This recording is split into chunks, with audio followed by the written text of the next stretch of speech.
Life Management Science Labs would like to acknowledge that we live and produce this podcast on the traditional lands of the Wurundjeri people. We'd also like to acknowledge the traditional owners of the lands of our listeners and our international colleagues. We'd like to pay our respects to their elders, past, present, and emerging.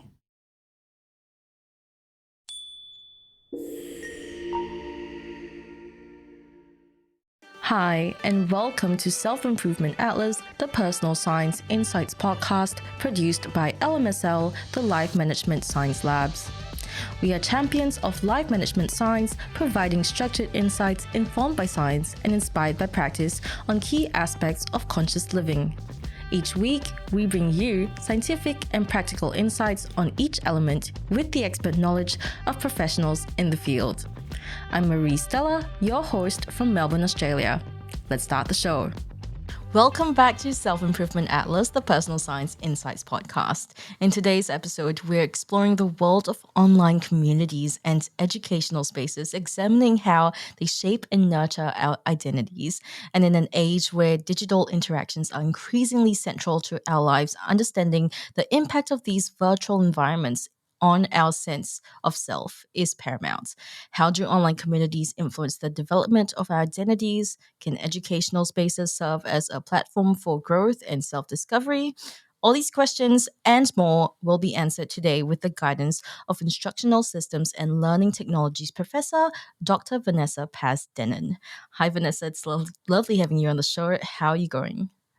Hi, thanks for having me here. I'm really glad to be able to join you and talk about communities. Yeah, I'm stoked to learn more too, especially with niche communities that are surfacing these days. It's a really interesting topic, but what is a common misconception that you've heard about online communities? I think one of the misconceptions is that they're all echo chambers that are going to just tumble into some sort of negativity. I think it's really difficult sometimes for people who have not had the experience of being a part of a robust online community. It's difficult for them to understand the kinds of benefits that somebody gets from that type of participation. For sure. And I'm really, really keen to learn more about this. But that's a great introduction to our topic for today. So before we go further into detail, we'd like to get to know you better. This is Have You Met Dr. Vanessa Dennen? And my first question I wanted to ask you was, what do you like to do in your spare time? I love to travel. And I'm actually just back from a trip to Portugal and Spain. Oh, And wow. that was fun. I feel like it's necessary to get out of the country at least once a year, maybe in part. I mean, if we're talking about online communities. I connect to so many people around the world online, but there's still nothing like actually going there and seeing the different place. Yeah, for sure. I feel like living and breathing a different culture, even if it's just for a short period of time, is very different from reading about it and talking about it to someone. So, what are some of your favorite spots that you've visited? Oh gosh, I have a special fondness for Thailand, and I've gone there several times. People always think of it as like going for the beaches, but I've actually spent most of my time in Bangkok and up in the north. And Yeah. the temples are beautiful. The people are lovely. The food is amazing. Yeah, What's not Bangkok. to like? Yeah, Bangkok's a great city, and I feel like even in the beachier areas, there's more to it than just the beach. Like I've been to Hua Hin, which is just outside of Bangkok, and that was so serene. Even if you're not chilling out by the beach, just the community there and going on the tri shores and stuff like that is always an experience. But what are some of your favorite memories in Thailand? I've really enjoyed getting to tour around different places. And because I've gone through work, I've had the opportunity to go into schools and walk around and, see the kids. I got invited in a music class there to participate in playing some traditional instruments, which was really fun. I think the best experiences have been the ones that have not been about visiting the tourist sites, but really about being welcomed into the homes of my hosts and just, seeing how they live and being treated to a home cooked meal, or like I said, like the schools or the businesses, and seeing what everyday life is like for people there. Yeah, that home cooked meals. Those home cooked meals must be so good. Do you have any favorite dishes from Thailand? Any like most memorable meals? The funny thing about that is I certainly have the dishes that I like to order when I'm here at home. But when I'm over there, I couldn't even tell you the names of the things that I'm eating because people just put them on the table and I eat them and think about how delicious they are. But we don't get the same type of Thai food here in the restaurants. We don't get the real Thai food. So unfortunately,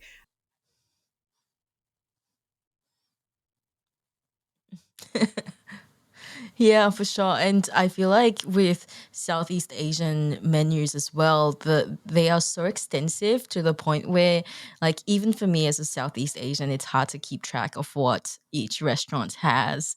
But it sounds like you've gotten some really, really nice memories from your travels. Aside from traveling, though, what do you like to do at home?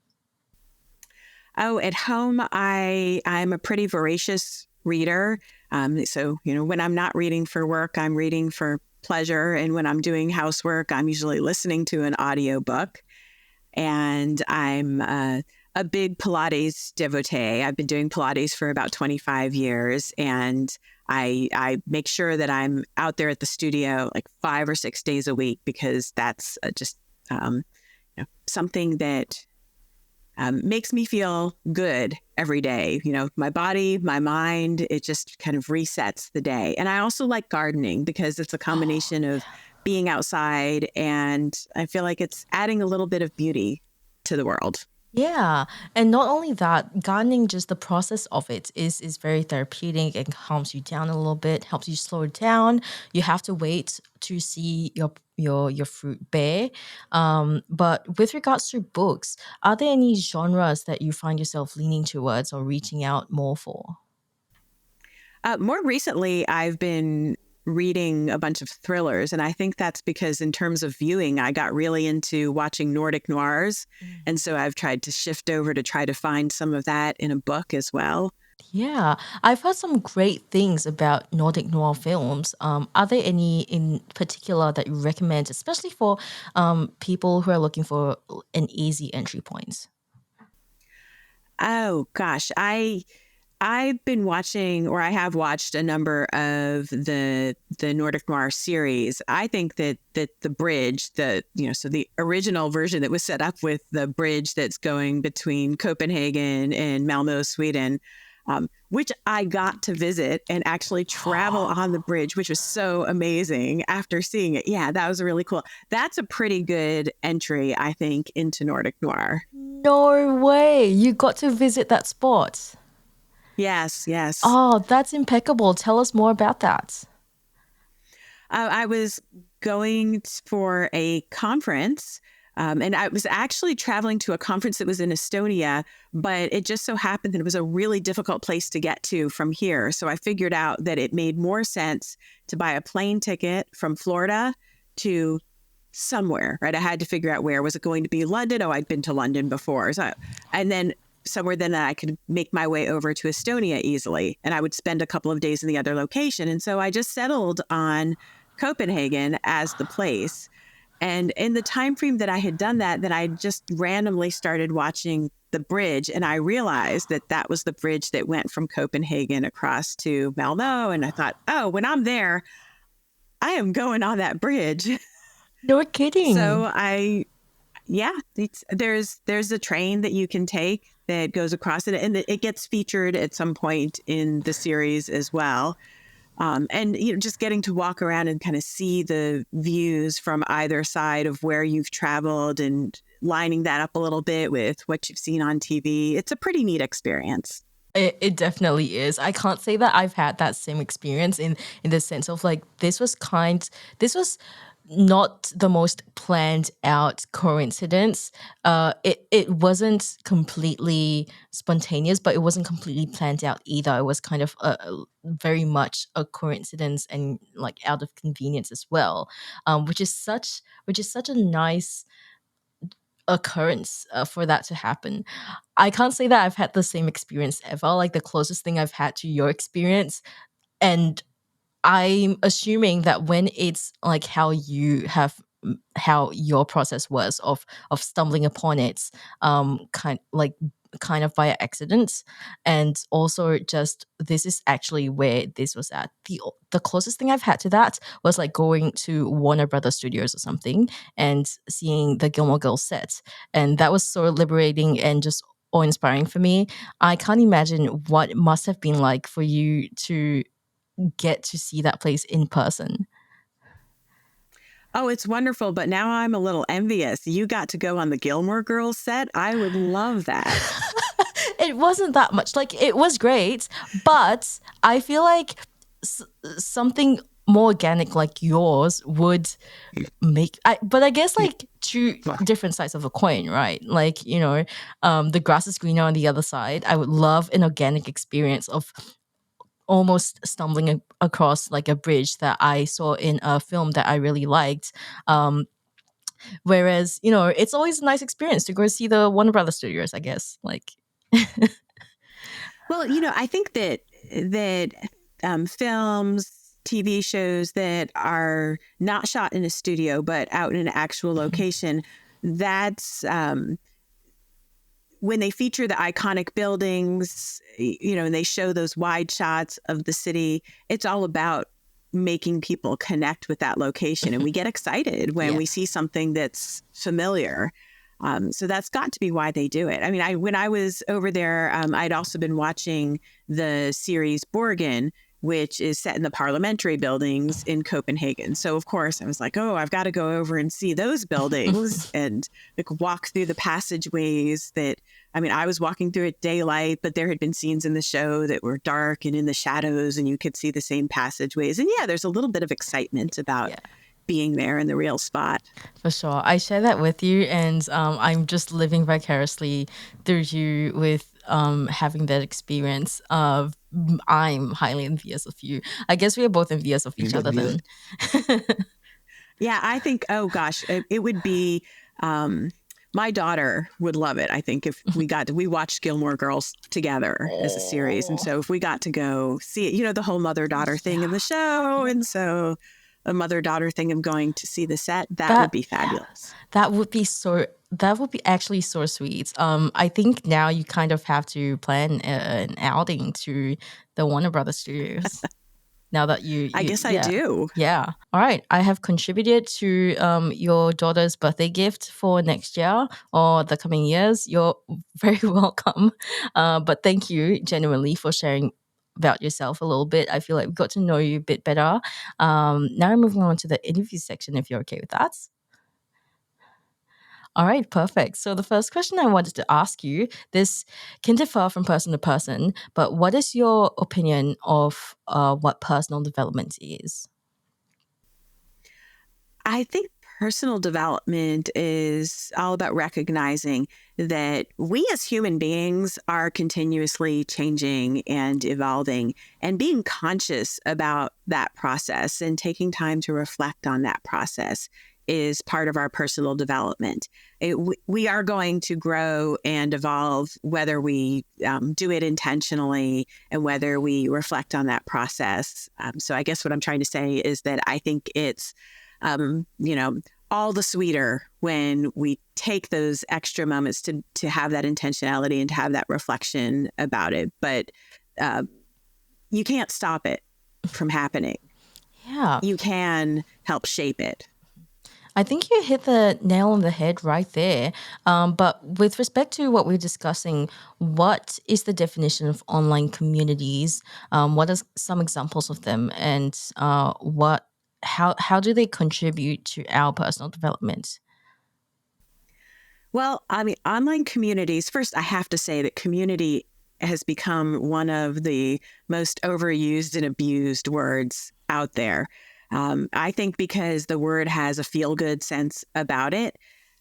So you will see it come up in marketing where companies will try to say all of our people who use this product are the whatever product it is community. And they're not, right? Those people aren't actually connected or united in a particular experience.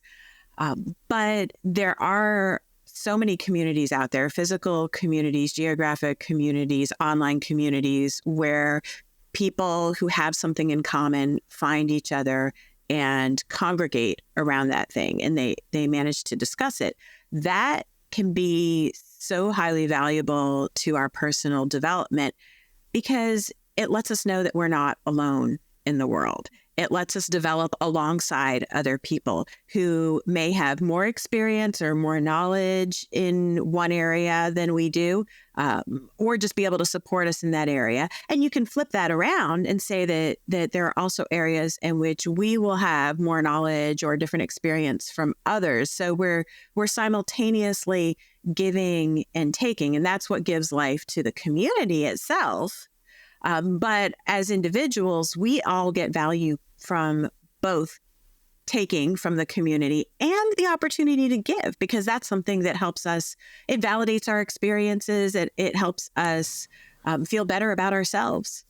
Yeah, and connecting with people as well. And I also like that you pointed out the conflation that often comes with using the word communities, because there is a huge difference between a consumer base who uses a brand's products and an actual community with common interests, and these two may overlap.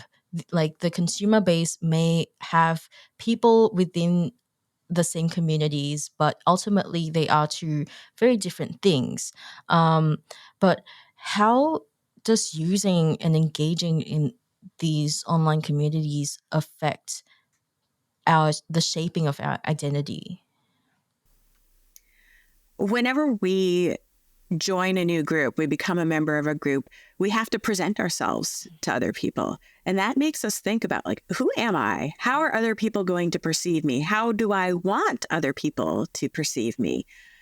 In the case of online communities, we're often making a series of decisions when we sign up for the community. It might be, what is my username going to be? I always find that I have a moment with that. I mean, there are all sorts of online spaces that I join where it's appropriate for me to join as myself with my real name. But there are other spaces that I might be joining where it's not necessary or where it doesn't even make sense. It's not the convention that people follow. And then you think, how am I going to identify myself to these other people? Am I going to come up with a random name, XQYZ297? Or am I going to call myself Runner Girl, or, some name that connects to something I'm interested in? Is it going to be something that's related to this community that I'm interested in, or in some other part of my life? Am I going to put a photo up? Will it be a photo of me? Will it be a picture or avatar type drawing, something else altogether?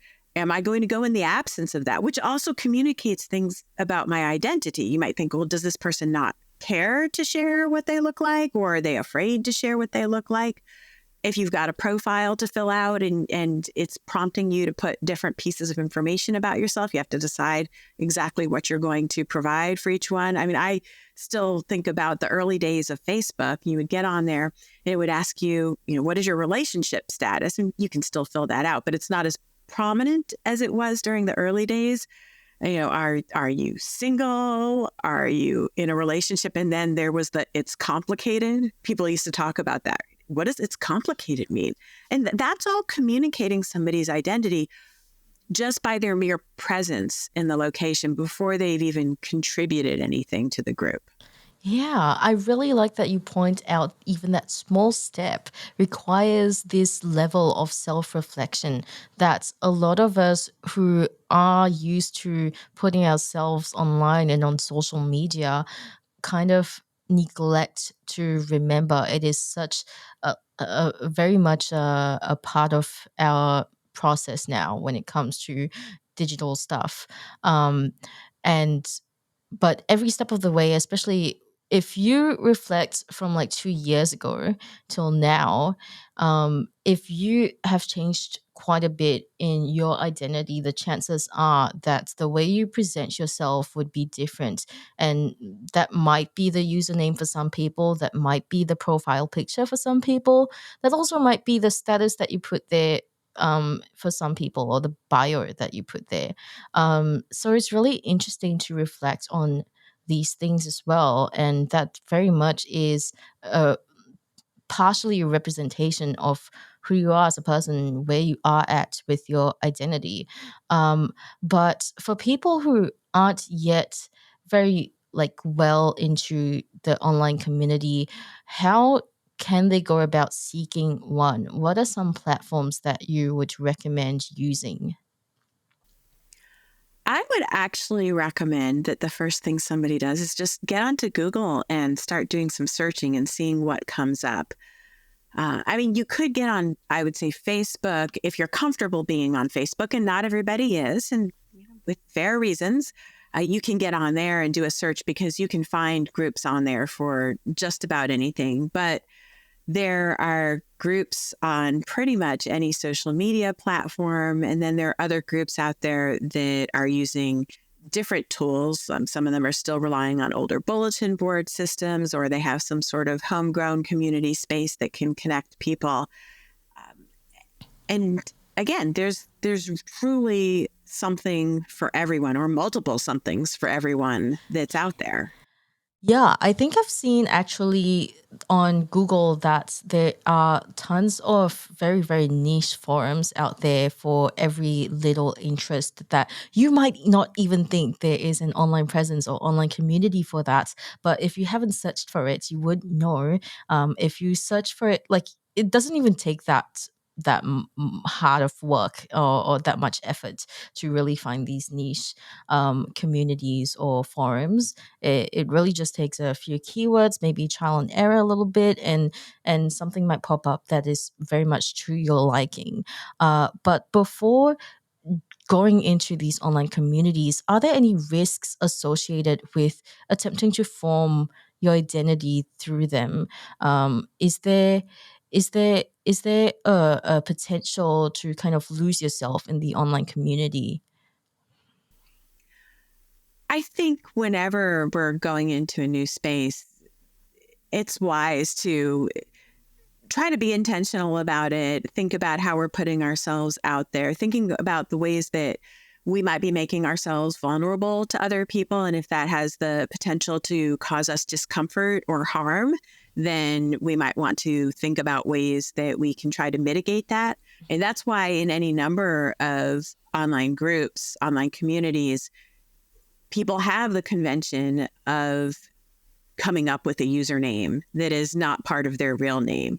I've known plenty of people who then sign up for Gmail accounts that also are not affiliated with their real name in any way and aren't affiliated with all of their regular accounts. And then they can use those to sign up for these forums. So they're creating more and more distance between the identity that they connect to these forum spaces, because so many things can be tracked back online.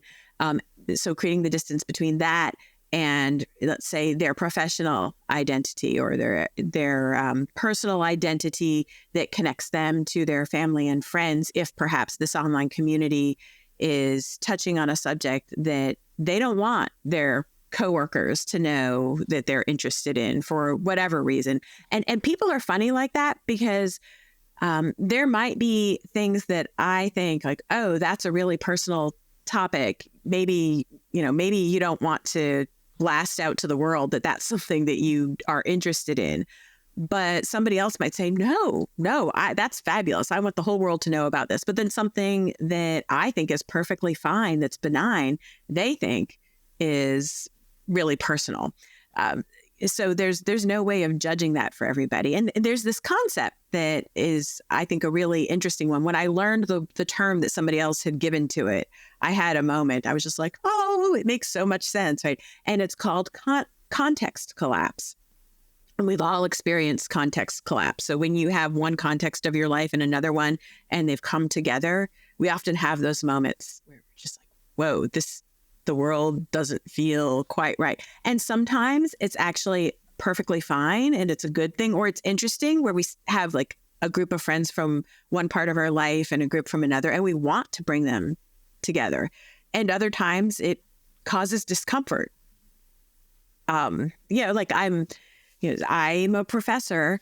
But I'm a lot of other things. When I first had my job here, I went out running one day and I came home and I was still in my running clothes and kind of sweaty and gross. And I thought, let me just run out to the grocery store for a moment. And I'm walking down the aisle of the grocery store and I hear somebody call my name and I turn around. It's my dean. And I thought, oh, this is not right. I don't want my dean to think of me as that sweaty workout person, and so that was an uncomfortable merging of identities. But those things happen for people online all the time too. And it's not just about the communities that we join. There's so much information about us that's online. If you run races, right? Just because you signed up for a race, not just the fact that you were in the race, but your finish time might be on there, and somebody searching your name might be able to find that. If you donated money to a cause, that might show up there. If you on one of your social media accounts, even if you normally keep everything very locked down, but if you hit like or made a comment on somebody else's public post, that becomes searchable. And all of these amass into bits and pieces of identity, communicating a larger identity to anybody who cares to. Well, it's kind of creepy to think about that, isn't it? That somebody might go on that deep dive, Googling you in that way, but there's always the potential for it. Yeah, for sure. And I feel like just as you were mentioning that to me, I also feel like in assessing these risks before joining an online community, whether you want to create an online identity that's separate to yours, for a specific forum where you don't want to be searchable by people that you aren't close to, or even people that you might be close to, that's forces you to reflect on what your values are and what your morals are. And that's in its own right does contribute to nurturing and developing our identity. So it's interesting how every single part of this process here, even if it's just a one-time thing of joining one online community, that does very much contribute to our identity forming that. But what advice do you have for assessing some of these risks? I think that people should, as they set up their online profiles in different spaces, think about how they would feel if, I would say everybody from your best friend to your worst enemy to your grandmother to your child, and your boss. Let's toss your boss in too. That's a pretty diverse array of people. Oh, and how about that next door neighbor who you kind of know, but don't really know? So, how would you feel if any of these people saw what you had posted online? And if you have discomfort with that, then you need to explore, why do you have discomfort with it? Is it because it's just a little bit awkward or not what you normally talk to that person about? Then maybe that's not such a big deal. Or do you feel like, oh, this would have real consequences for me? This might have consequences at work, or change the way that this person really feels about me. Then you might start thinking about, how do I differentiate my identities a little bit more, or is the risk worth it to me? Because we do these kinds of risk analyses all the time to decide whether or not we want to participate in one of these spaces or just give it up. The people who persist, and there are people out there all over the place who take these risks, including blogs aren't really the big thing so much anymore, but when there were all sorts of people who were blogging, and the blogs were were public and they could form little communities where they were interconnected with other bloggers or had a community of commenters that was popping up on there, the regulars. But they would say, it's my regular 17 people who visit every week. But all it takes is, one major source finding you and putting a direct link to you, and then boom, you're out there in a bigger, broader sense. How comfortable are you with that?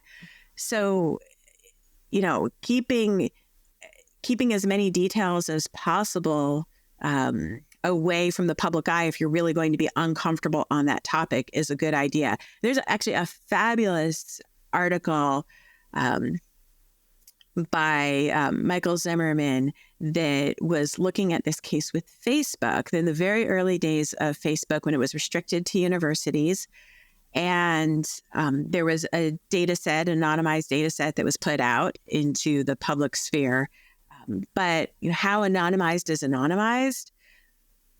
So they didn't say what university it came to, but as soon as it was released, you tell people that, and some people take it as a challenge right away. So people started looking, and just by some of the demographic details, like looking at how many people were in each major at this university and what the gender breakdown was, or things like that, you start to be able to identify. So identity isn't just about names, but it's about these other details that we have to think about. It's about where we live.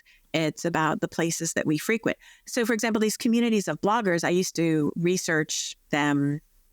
Oh, I don't even want to think about how many years ago it was now. Sometimes it feels like it was just yesterday, and then I realize how quickly time really passes. It has been a very quick few years. Yeah, but these bloggers would not only come up with pseudonyms for themselves, but they would come up with pseudonyms for their workplaces, for their spouses, for their kids, for the cities that they lived in. And all of that was to make the online space that they were interacting in a little more comfortable. The interesting thing about them was then there was this whole back channel that they had happening, and that evolved over time. But it started with these front-facing blogs. And when I interviewed people from the blogging community, some of them were very clearly deeply into their pseudonyms and protecting their identity. And I remember one person who I interviewed saying, "Oh, yeah, I have a crappy pseudonym," and going on to say, "Well, I'm doing it because everybody else is. I don't really care so much about protecting the privacy, but it's what's done, right? It's the custom here." And that, again, shows you just how diverse people's needs can be with regards to protecting their identity. But over time, as the regulars got to know each other through what they posted in comments, you build a sense of trust, you build a sense of reciprocity. These are all hallmarks of a strong community. And then people start to email each other behind the scenes or say, "Hey, I think I might know where you are, and I'm visiting there next month. Is this right? Do you want to get together?" And so they started to actually meet each other, share their real identities. So then you have these two layers of community going on. The one that's playing out online on the public stage in front of anybody who cares to see it. And this behind the scenes one that's starting to convert more and more, as much as different people were comfortable, into real identities and more personalized communication. It was happening by email. And then later people started to connect on other platforms as the major social media platforms we have now started to rise up and follow each other. And I'm still connected to any number of these people, and I'll see them online. And it's kind of fun. Sometimes they'll reference like the good old days when we were back there on the blogs, and you can see how these relationships, even now that the community with the space that it was in before the blogs, like that's pretty much gone. That's disintegrated. But the connections that people had have continued on and have fostered, collaborations, relationships. It's fascinating what happens when people meet and start to make these connections with each other. That was exactly the word I was about to use the whole time you were telling me about this. I've been thinking that's fascinating. That's fascinating because it truly is, especially when like a strong communities have their rules written or unspoken, have their customs, have their own cultures, if you will. But in your opinion, is there a difference between actively engaging and passively engaging in a community, especially with the effect that it has on your identity? There's absolutely a difference between being an active and a passive participant in a community. But I want to point out that neither is inherently better than the other. And sometimes there's a bit of a bias that people have, and we would call those passive participants lurkers because we don't see them. And lurking, we think like lurking in the shadows, you're up to no good. So it has this negative connotation to it. And yet, I think that those passive participants, lurkers, if we want to call them that, they play a valuable role in these communities because they're the audience. Is somebody going to be out there if there's no audience for them? Some of the people might be out there still because some people, participate in sharing and writing things, posting things online, in part because it's like journaling for themselves. They do it for themselves and that self-reflection as much as they do for having the audience. Other people do it purely for the audience. And they need to feel that those people are out there. And then these people who are out there who are not as active, they're hanging in there, which means that they're getting something out of it. This vicarious participation. Either they find the interactions fascinating, they're learning passively from the kinds of things that other people are sharing. They may feel too vulnerable themselves to have that active presence. So they might even want to have the active presence. I've also talked to people who said, no, having an active presence just looks like it would be too much work, that you would have to maintain it. Like, have you ever wanted to be an influencer? And then you thought to yourself, oh, wait, then I'd have to post every day. No, I can't do that. So that's the mindset that some of the passive people get into as well. The really interesting thing, I think, about this combination of people who are passive in an environment and active in an environment is that the people who are active in a community develop a strong sense of each other because they are interacting with each other directly. The people who are passive, it's like we know they're there. We have different ways of knowing they're there. The bloggers I was talking about before, they would have they would collect the analytic data. So they would know how many people were hitting their blog and they could see where those people were coming from. And so that was all data that told them that they weren't just posting to nobody. If you are in some sort of online group or forum, it usually says how many people are members. And sometimes they'll tell you how many people are online right now, which doesn't mean that many people are actively communicating in the space at that particular time, but we know that they're there. So what happens is all of these passive people, the active people kind of forget that they're there, and plus they don't know who they are by identity, but the passive people know the active people. They know their identities. And sometimes when the passive people become active, they talk in ways that sound too familiar to the active people. Like if I just pop out of nowhere and say, oh yeah, hey, by the way, haven't posted before. I've been reading for a long time. And yeah, like I remember last summer when you did that thing, right? And then the active person's, oh, wait a minute. You followed me last summer? Oh, this is sounding creepy. I don't even know who you are. And so we have these really visceral reactions to each other. Oh, you're my best friend. I don't know you.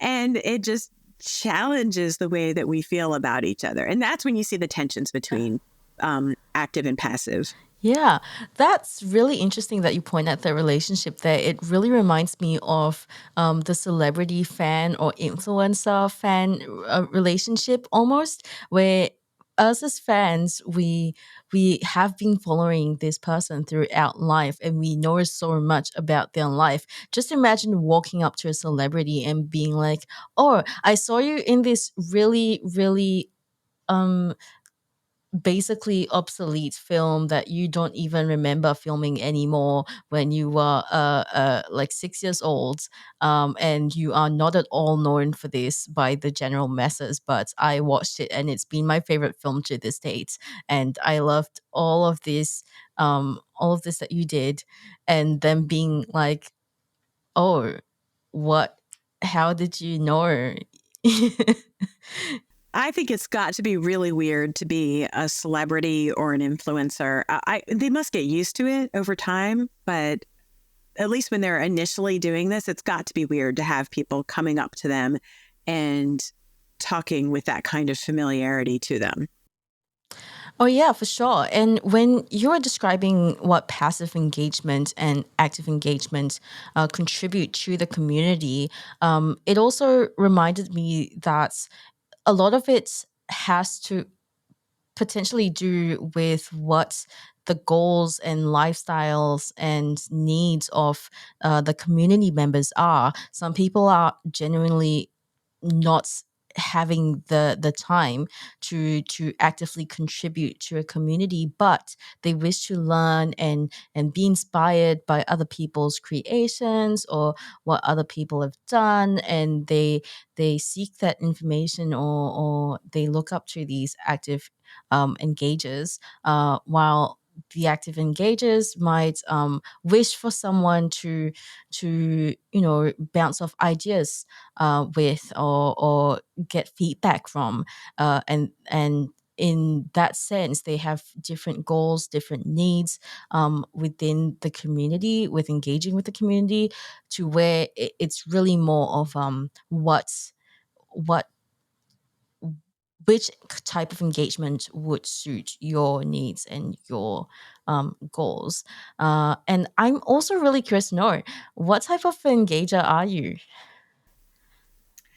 Um, I have been a very active person in some communities, and I've been fairly passive in others. And I would say that even in communities where I've been active, it has waxed and waned with time. And so it really depends. And I was thinking about us coming here today and talking about this topic, and trying to reflect on some of my own experiences in online communities. So not as a researcher who studies these, but just as a human being who is in these spaces.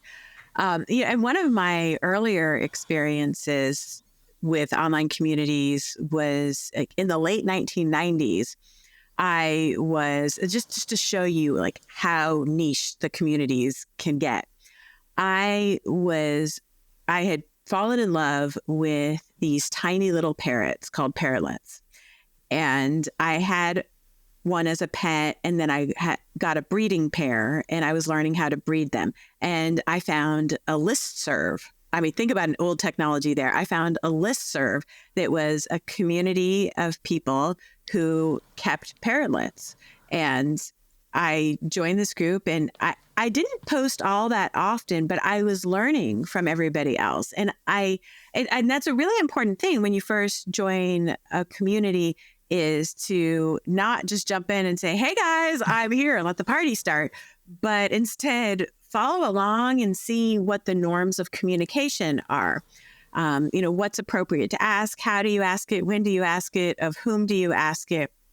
But I was learning so much from everybody in this group. And then, of course, over time, like around the information that they're sharing, you get to know little bits and pieces about the people, because we're humans, right? So we don't just exchange information like, what do you feed your bird? What do you do with your bird when you're going on vacation? But, when I'm going on vacation to go visit mom, and mom lives here. And like when we start to make those connections with other people. So it was these people from all different walks of life who I wouldn't have met otherwise. And I connected with them in this space. I was never super active there, but I felt really connected to the people who were there. And then, my life changed, and I had to move, and I had to rehome the birds that I'd had for a couple of years, because it just wasn't going to be compatible with my lifestyle anymore. And it didn't make sense to be in that group. And I watched it for a little while, and then I just quietly removed myself from the group. And that's the way that these things go. I think during our lives, we have times where we have more need for this connection with people, and perhaps not the people immediately around us, but with the people that we can find online. And other times we don't need it. And Are there any aspects to perusing and engaging in educational spaces and online communities that people might find challenging? Are there any personal experience that you've had with online communities where you felt very much challenged by a certain interaction?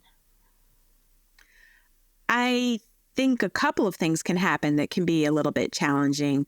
One connects to that idea of what happens when somebody's new to a community and they enter. And sometimes people enter these learning spaces, particularly communities that are overtly about a topic that somebody might want to learn about. And they have this critical knowledge need and they just jump in and blurt out their question. And that violates the norms of the way that the community works.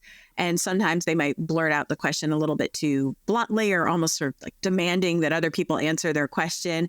And then the people in the community are like, this is kind of more of a relational space. And this is not how we do this. We don't know who you are. Or why are we going to answer your question? So that is something that people need to be a little bit careful of. Other things that can happen is, remember, it's the internet. So anybody who's got a internet connected device, I want to say a computer, but it's not just a computer anymore, right? So anybody who's got an internet connection and a device that gets them on there can say what they want. They can potentially construct any identity for themselves that they want. So people could pose themselves as experts. And if they are posting in the community with a tone that sounds really knowledgeable, authoritative, people could believe them, but they could be putting out misinformation. You can have some tense moments, especially when you have people who are having a disagreement about a topic in a community. We've talked about education and learning here. And of course, there's formal education and learning on topics, but there's also this informal learning, which is what drives so many people to online spaces. I'll tap into the idea of the parenting communities for a moment, because this is something that a lot of people do when they are expecting a new baby or shortly after they've had the baby.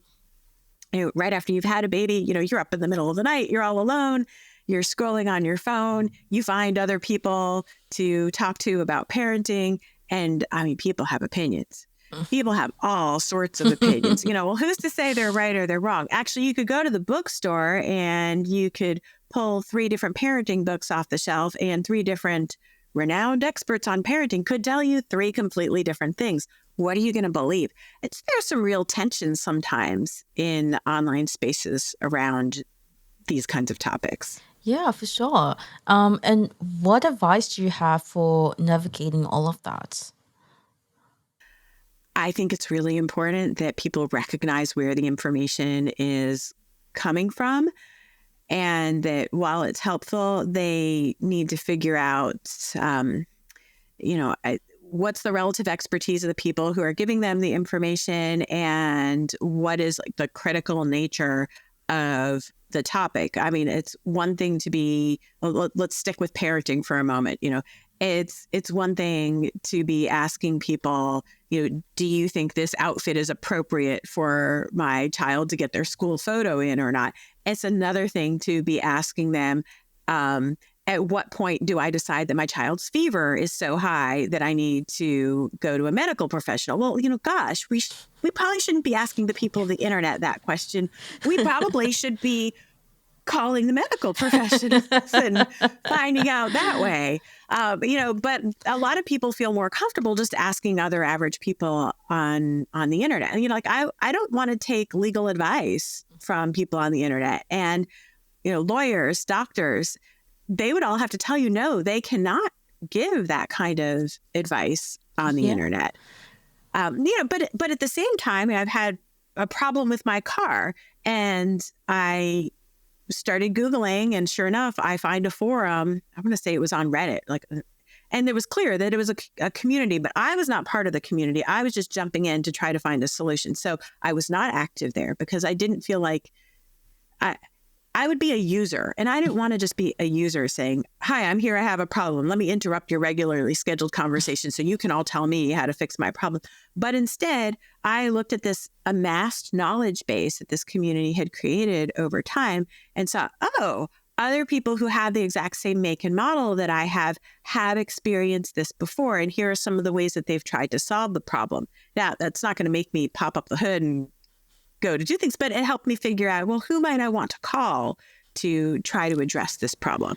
Yeah, and it also helps you figure out like, okay, this is not something that you did to your own car. It is something that other people have experienced too. So you are not alone in this issue here, and you don't have to worry so much about like, or maybe you left something open, or you filled up the car with too much petrol. I don't know. I don't drive. I don't know if you can tell. I don't think you can fill it up too high. That part would not happen. That is actually something that has been a lingering fear in me every single time I'm in someone's car and they are filling it up with petrol. And I don't know why. It's probably because I don't drive. um I'll tell you, just so you can feel better, that when you're filling the tank and you've got your hand on the pump here, like it actually, when it's full, it can sense it and it pushes back, and you really you can't pull the handle anymore to put more in. That is fantastic. It's a safeguard. That is fantastic news to me. But lastly, what do you hope to see in the future of educational spaces and online communities? And also, what do you see in the future? I mean, I think that what we're going to see in the future is that it's going to continue no matter what the space is. If it's whatever the future of social media is or new kinds of platforms that are developed, people want to connect with other people who are like them in some way. Even if it's just that they have the same car as you for the sake of figuring out what's wrong with your car, right? Those may not be the same people who you talk to about other things, but we are continuously having knowledge needs and continuously having support needs. And sometimes it's support that we need more than the knowledge. But this is what happens in these educational spaces, whether they're formal ones or informal ones. So I think what's going to happen is that we are just going to keep using whatever tools and platforms are given to us as they develop them to find ways to be connecting with other people and meeting these information and support needs that we have. That is absolutely what's going to happen. Now, what I wish people would realize, and more people would start to see, is that there's value to this, and it's okay if it's not your thing. But that saying of don't yuck someone else's yum, if somebody else is getting something out of participating in these spaces, whether it's the knowledge or the support or feeling good about themselves because they came in wanting the knowledge and support and became an insider to the community, and they're now the one giving the knowledge and support and running the community for others, that's something valuable to that individual, and it doesn't have to be the same experience for all of us. So, let's let everybody have their experiences that they want. Let's let them have their boundaries, be passive or active, be on there or not be on there, and it's all the correct position. Whatever works for a person. I'll cycle us back to where we were at the beginning and talking about personal development. Whatever works for the person is the right thing. Yeah, that is so well said, and I couldn't agree more with you. I myself am very much mostly a passive engager. I do wish I had more time and capacity to actively engage, but that just doesn't fit into my life right now. And there are some communities that do frown on passively engaging. So I do hope to see that as well, because there are myriad of different reasons why someone would not be able to commit to actively engaging. But I think the same thing goes. I hope that passive engagers do, realize that the people that they've learned from the active engagers, they don't know the passive engagers. And so in that, when they do make their first few interactions, just to be aware of that as well.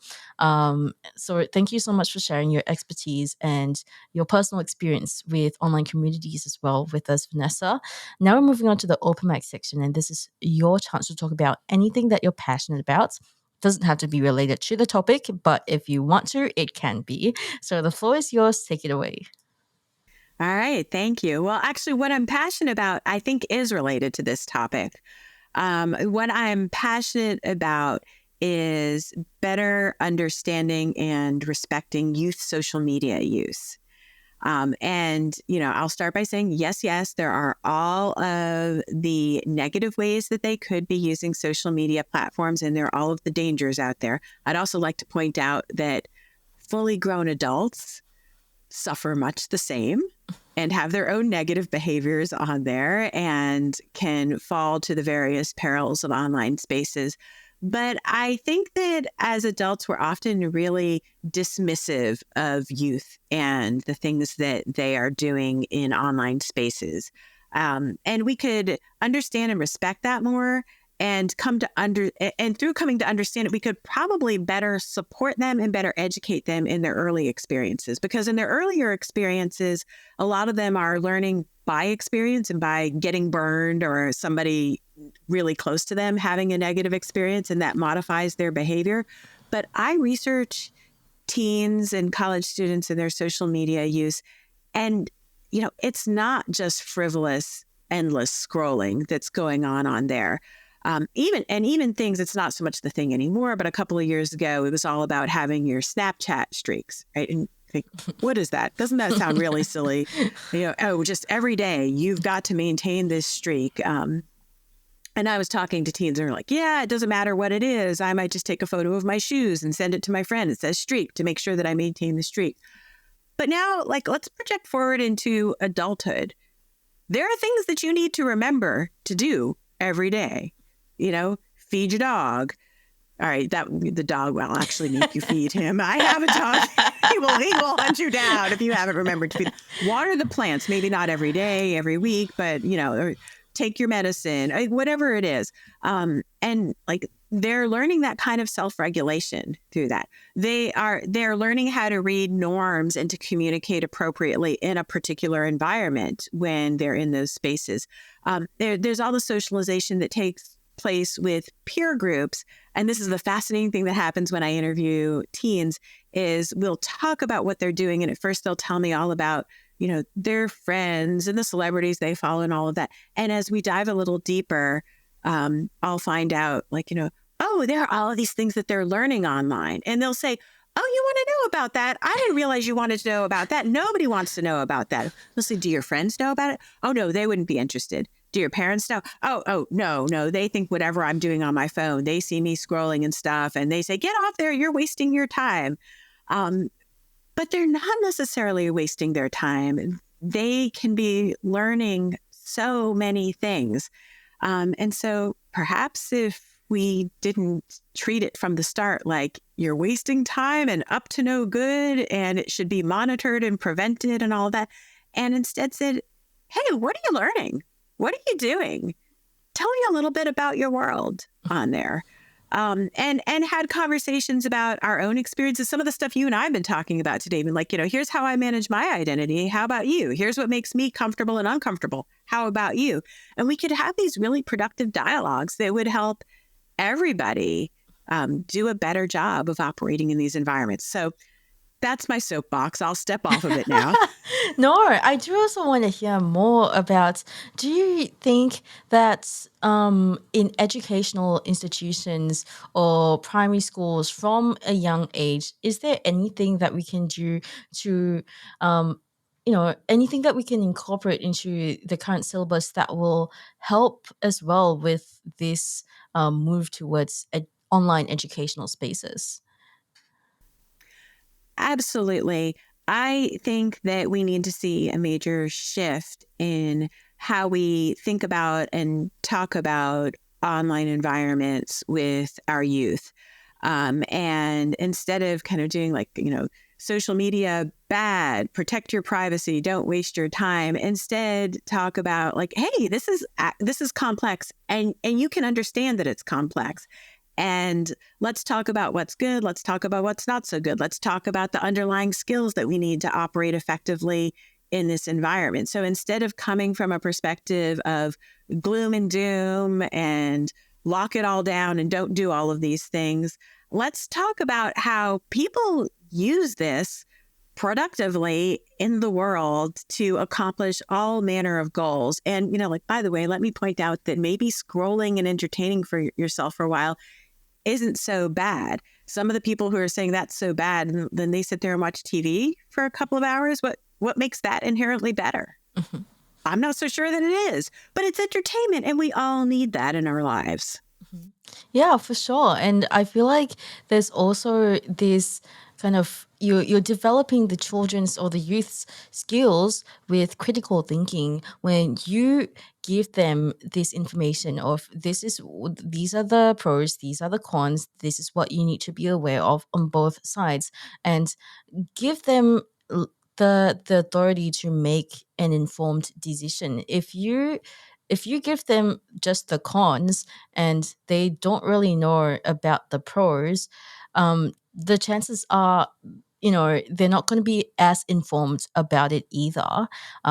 Especially if you kind of take away the detail of the cons and you just say it's not safe. It's distracting to your work, and that is all that you need to know.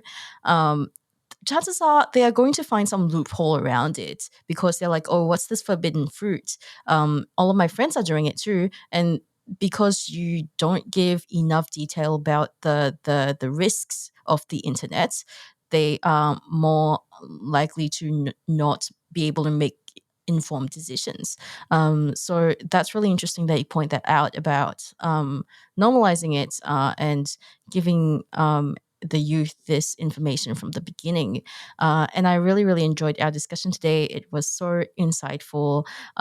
It was such a delight to hear about your own personal experiences as well. And I have to say that the stuff that you're teaching sounds so fun to learn about. I'd be so stoked to be a student of yours if I could. If our listeners want to find out more about you and what you do, where can they go? I have a website that I probably don't maintain quite enough, but you can find me at vanessadennen.com. And my research group also has a website that's at meme, like an online meme, .create.fsu.edu. And so that's a great way to connect with me and the kinds of work that I do. That's amazing. We'll link those in the show notes. Thank you so much, Vanessa, for joining us today. We really appreciate you sharing your expertise with us. And everyone, thank you so much for tuning in. We hope you learned a bit more about online communities and how it contributes to nurturing your identity and forming it. We'll catch you in the next episode. You've been listening to the Self-Improvement Atlas, the Personal Science Insights podcast produced by LMSL, the Life Management Science Labs. For more episodes like this from 10 different life management perspectives, search LMSL on YouTube, Apple Podcasts, Google Podcasts, and Spotify, or wherever you listen to podcasts so you can get updated on everything we have to offer. We have a wide range of topics readily available for you to check out. If you enjoyed this episode, please consider rating our show, sharing it, and subscribing to our channel as it helps us grow and bring you more quality resources. More of our work can be found on our website at pe.lmsl.net, where you can join our movement. I'm Marie Stella. Thanks for tuning in.